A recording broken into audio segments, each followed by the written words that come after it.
अशी छान भरभराट होत राहू दे.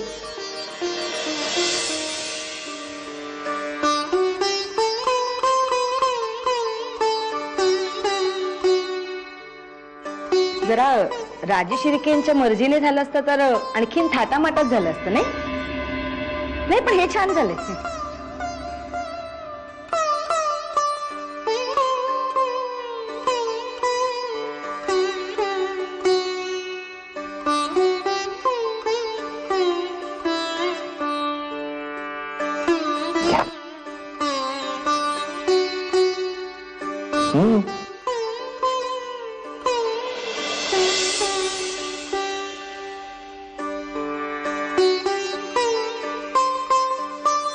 आणि साईमा, ती देवयानी वाटते तेवढी साधी भोळी नाहीये.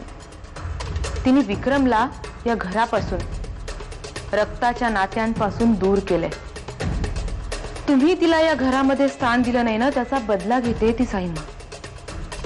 आणि तुम्हाला माहितीये साईमा, आता विक्रमने जे घर घेतलंय ते सुद्धा तिच्या नावावर आहे. यावरून तुम्हाला कल्पना येईल की विक्रमवर तिचा केवढा मोठा प्रभाव आहे.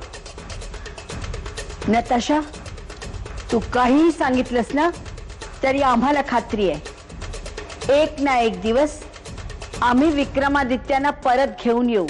या घराच्या घरपणाला बाधा पोचवणारी कुठलीच गोष्ट मला या घरात नको आहे. म्हणजे हे घर काय तुला असंच मोकळं ठेवायचंय? मोकळं राहणार असं कुठे म्हणाले मी. लवकरच आपण दोघं येऊ ना या घरात राहायला. आणि तसंही घरात तू माझ्या आजूबाजूला असणं हे माझ्यासाठी जास्त महत्वाचं आहे. त्यातच या घराचं घरपण पाहते. देवचा संसार जसा मार्गी लागला ना, तसाच एक दिवस साक्षी आणि श्रावणी यांचाही संसार मार्गी लागेल, खात्री आहे माझी.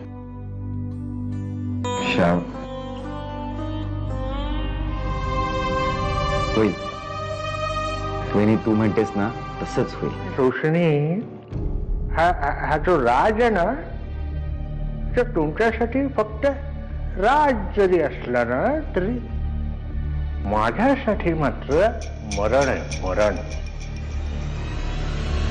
आणि तुला तर माहितीये मी मरणाला काय बघतो. तुलाही माहिती आहे स्ट्रायकर, रोशनीने एकदा शब्द दिला की ती तो पूर्ण केल्याशिवाय गप्प बसणार नाही. बोल हरी. ही फाईल खास तुमच्यासाठी घेऊन आलोय. खूप मोठी रिस्क होती पण डोंट वरी, तुझ्या रिस्कचा व्यवस्थित मोबदला दिला जाईल. लिंगप्पा साहेबांच्या नवीन प्रोजेक्टच्या झेरॉक्स आहेत त्या. यात त्यांच्या टेंडरचे सगळे डिटेल्स आहेत. Very good, very good, thank you. बघ, तू माझ्याबद्दल काहीही बोललास तरी साक्षीच्या जीवाला धोका आहे. आणि माझ्याबरोबर इथून बाहेर पडायचं टाळलंस तरीही तिच्या जीवाला धोका.